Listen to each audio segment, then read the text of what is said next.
ప్రేక్షకులందరికీ కూడా మరి ఆ సరస్వతీ దేవి యొక్క అనుగ్రహంతో చక్కటి విషయ జ్ఞానం లభించాలని ఆశించిన జ్ఞానాన్ని మనంతా కూడా సద్వినియోగం చేసుకోవాలని మనస్ఫూర్తిగా ఆకాంక్షిస్తూ ఈరోజు మనం వట సావిత్రి వ్రతం దీని యొక్క విశిష్టత ఏంటి, ఇది ఈ వరకు ఎవరు చేసుకున్నారు, దీనివల్ల చేసుకోవటం వల్ల మనకి వనగూడే ప్రయోజనం ఏంటి ఇత్యాది విశేషాలన్నీ కూడా తెలియచేసుకుందాం. అంటే మనకి రెగ్యులర్గా ఫాలో అయ్యే వాళ్ళందరికీ కూడా తెలుసు మన యొక్క ఛానల్ని.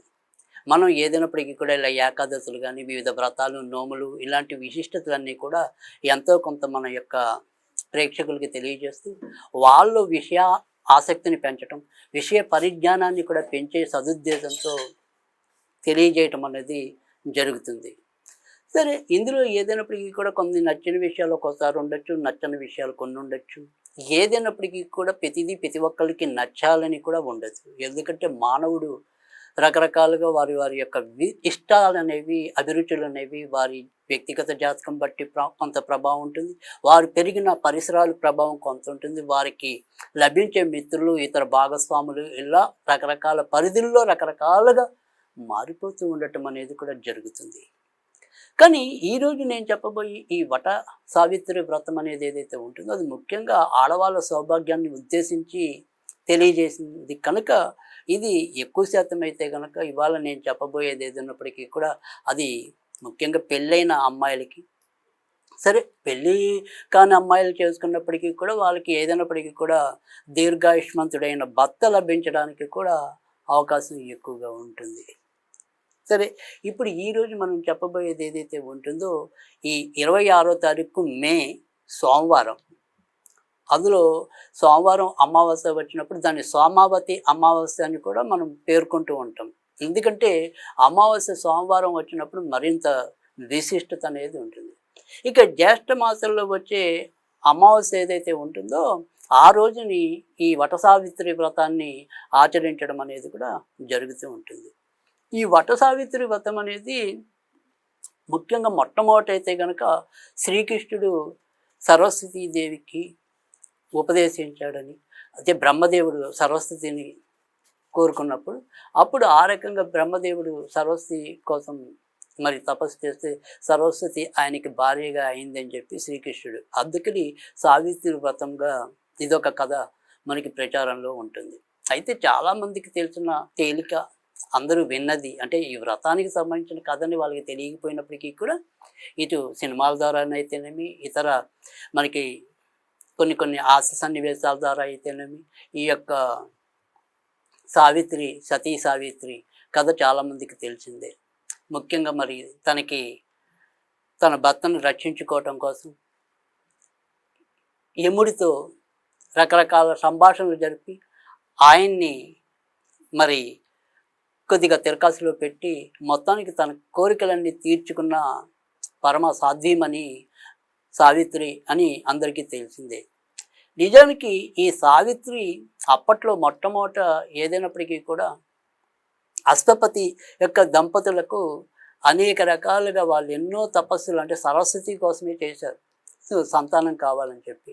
ఆ సరస్వతీ దేవి యొక్క అనుగ్రహంతో ఇప్పుడు వారికి ఆ రకంగా ఒక కూతురు జన్మించడం, ఆ కూతురికి వీరు సావిత్రి అని పేరు పెట్టుకోవటం, తర్వాత ఏదైనప్పటికీ కూడా ఈ సావిత్రికి పలానా అబ్బాయితో వివాహం ఉన్నప్పుడు అబ్బాయికి ఆయుధ్యం సరిగ్గా లేదన్నప్పటికీ కూడా అతన్నే పెళ్లి చేసుకోవడానికి మనువాడడానికి కూడా ఇష్టపడి వెళ్తుంది మరి సావిత్రి.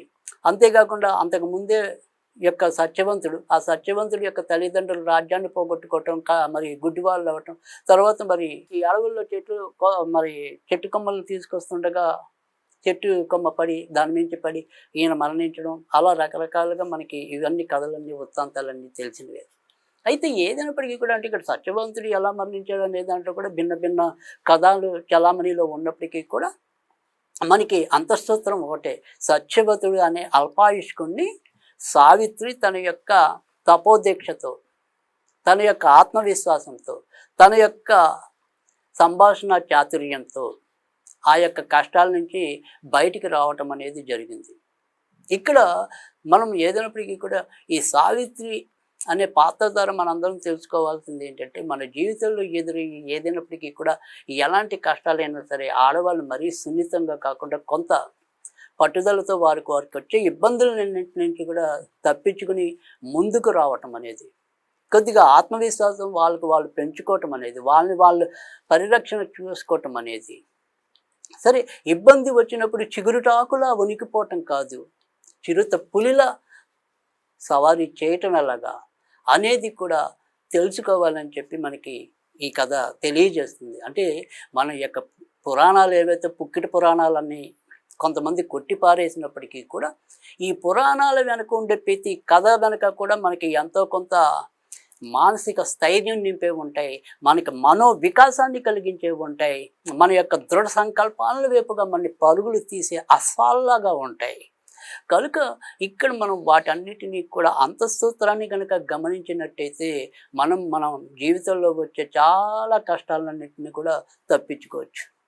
అదే రకంగానే ఈ యొక్క సావిత్రి యొక్క వృత్తాంతం కూడా మనకి తెలియజేస్తుంది. సరే, ఈ సావిత్రి వ్రతం ఆచరించే వాళ్ళకి ప్రతి వ్రతాల్లో ఎలాగైతే కొన్ని కొన్ని సూత్రాలు ఉంటాయి, అదే పదంగా ముందు పూజ చేసుకోవటం అనేది, తర్వాత అంటే సరస్వతీ దేవి అర్చించడం అనేది, లేదా సావిత్రి అష్టోత్తర నామాలతో ఆవిడని పూజించడం అనేది ఉంటుంది. ముందుగా శ్రీ సూక్త విధానంలో షోడోపచార పూజలు ఉంటాయి, తర్వాత ఎప్పటిలాగానే తోరం కట్టుకోవటం ఉంటుంది, ఆ తర్వాత నుంచి మళ్ళీ ఏదైతే కథలు ఉంటాయో దాని కథలు చెప్పుకోవడం ఉంటుంది. ఈ రకంగా వ్రతం అనేది అయితే ఉంటుంది. అయితే ఈ వ్రతాన్ని ఏంటంటే సాధారణంగా ఇప్పుడు ఎక్కడైతే మర్రి చెట్లు ఉంటాయి, అంటే వట అంటేనే అక్కడ మర్రి చెట్టు అని అర్థం, వటవృక్షంకి చుట్టూ కూడా ఇలా 7 పోగులేసి ఈ వ్రతాన్ని ఆచరించడం అనేది ఉంటుంది. ఆ వ్రతం 7 పోగులు ఏదైతే ఉంటుందో వాళ్ళు తోరంగా కానీ లేదా మెడలో కానీ ధరించడం వల్ల వారి యొక్క భర్తలు దీర్ఘ ఆయుష్మంతులై వర్ధిల్లుతారని చెప్పి కూడా మనకి ఈ యొక్క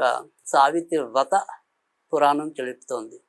అయితే ఇక్కడ ఏదైనప్పటికీ కూడా ఈరోజు మనం చెప్పుకునేది ఏదైనా ఉంది అంటే కనుక అది ఖచ్చితంగా మీ యొక్క భర్తల ఆరోగ్యం సరిగ్గా లేవు అన్నప్పుడు కానీ, లేదు మనకి ఏదైనప్పటికీ కూడా వీళ్ళకి ఏదైనా సరే ఇబ్బందికరమైన రోగాలు వచ్చినప్పుడు కానీ, ఆ రోగాల బారి నుంచి ఏదైనా సరే ఎలా బయటపడాలి, వారికి రోగ ఉపశమనం అనేది ఎంత తొందరగా లభిస్తుంది అనే దాని మీద కూడా ఉంటుంది. కొంతమంది మనం కొన్ని కథలు చదువుతూ ఉంటే, వింటూ ఉంటే, వార్తలు చదువుతుంటే మనకి కొంత చాలా బాధతో మనసు నిండిపోతూ ఉంటుంది. యాక్సిడెంట్లలో పోతూ వాళ్ళు కొంతమంది అయితే ఈ యాక్సిడెంట్ల పరంగా వాళ్ళు ఏదైనా సరే ఇటు కొంతమందికి మెదడు దెబ్బతింటం అనేది, కొంతమంది ఇతర అవయవాలు దెబ్బతింటాం, వారు ఇంట్లో వాళ్ళు ఏంటంటే పాపం వాళ్ళకి సేవలు చేయలేక వాళ్ళు తిరిగి ఎప్పుడు వెలుగులోకి వస్తారో తెలియని పరిస్థితులతో అల్లాడే కన్యలు నాకు ఎంతమందో తెలుసు. ఇలా ఏదైనప్పటికీ కూడా అందుకని భర్త ఆరోగ్యం బాగుండటం అనేది, తర్వాత ఏదైనప్పటికీ కూడా ఇంటి యజమాని బాగుంటే మనకంతా బాగున్నట్టే అనిపిస్తుంది. ఎన్ని కష్టాలు ఉన్నా కూడా మనం తట్టుకుని బయటికి రాగలము అనే ఒక భరోసా ఉంటుంది. సో అందుకని అలాంటి వాళ్ళ కోసమే ఈరోజు నేను ఏదైనా సరే వ్రతం ఆచరించకపోవటం అనేది మీ ఇష్టం. ఏదైనప్పటికీ కూడా సావిత్రి వ్రతం ఆచరించాలనుకుంటే కనుక దీనికి 14 సంవత్సరాలు అనేది పెట్టడం అనేది జరిగింది కనుక 14 సంవత్సరాలు చేసుకోవటం అనేది ఒక పద్ధతి అనుకోండి. అయితే ఇవాళ నేను చెప్పబోయేది ఏదైతే ఉంటుందో, ఒక సావిత్రి అంటే మీరు ఏదైనా సరే ఇంట్లో బ్రహ్మ సరస్వతులకు సంబంధించిన ఫోటో కానీ, లేదా ఈ 3 జంటలకి బ్రహ్మ సరస్వతి విష్ణుమూర్తి ఇలా కలిగిన ఫోటో కానీ, లేదా ఏదైనా సరే దంపతులకు సంబంధించిన అంటే విష్ణు లక్ష్మి, లేదా శివుడు పార్వతి, లేదా బ్రహ్మ సరస్వతి, ఏదైనా సరే మీకు తెలిసిన ఈ దంపతుల ఫోటో ఏదైనా సరే ఒకటి ఇంట్లో పెట్టుకుని, ఇప్పుడు నేను చెప్పబోయే ఏదైతే చిన్న మంత్రం ఉందో అది సాక్షాత్ శ్రీకృష్ణుడు తెలియజేసింది ఈ యొక్క సావిత్రి కథలో. ఓం శ్రీం హ్రీం సావిత్రై స్వహ, ఓం శ్రీం హ్రీం సావిత్రై స్వహ. ఇది శక్తి 8 సార్లు పఠించడం అనేది చేయాలి.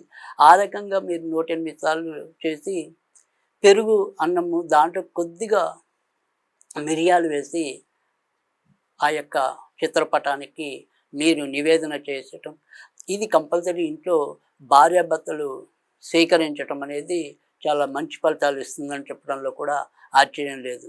అలాగే ఏదైతే ఇంట్లో ఇలాగ మనం ఇందాక చెప్పుకున్నట్టుగా ఈ రకమైన ఇబ్బందులు ఎవరికైతే ఉన్నాయో ఆ ఇబ్బందులు ఉన్న వాళ్ళు ఎవరైనా సరే ఇప్పుడు నేను చెప్పిన ఈ మంత్రాన్ని ప్రతిరోజు కూడా భక్తి శ్రద్ధలతో మీకు ఇన్ని అనేది సంఖ్య లేకుండా వీలైనన్ని సార్లు చదువుకోవటం వల్ల కూడా చాలా ఉత్తమ ఫలితాలు వస్తాయని చెప్పడంలో కూడా సందేహం లేదు. ఆ రకంగా ఈ యొక్క వట సావిత్రి వ్రతాన్ని ఆచరించి మీరందరూ కూడా మరి మీ యొక్క ఇంటి యజమానుల ఆరోగ్యం, భర్తల ఆరోగ్యం లేదా మనకి కాబోయే వరుడుల యొక్క ఆరోగ్యం బాగుండాలని మనస్ఫూర్తిగా ఆకాంక్షిస్తూ ఆ రకంగా ఈరోజు మీకు ఈ దోష పరిహారాన్ని తెలియజేయటం అనేది అయింది.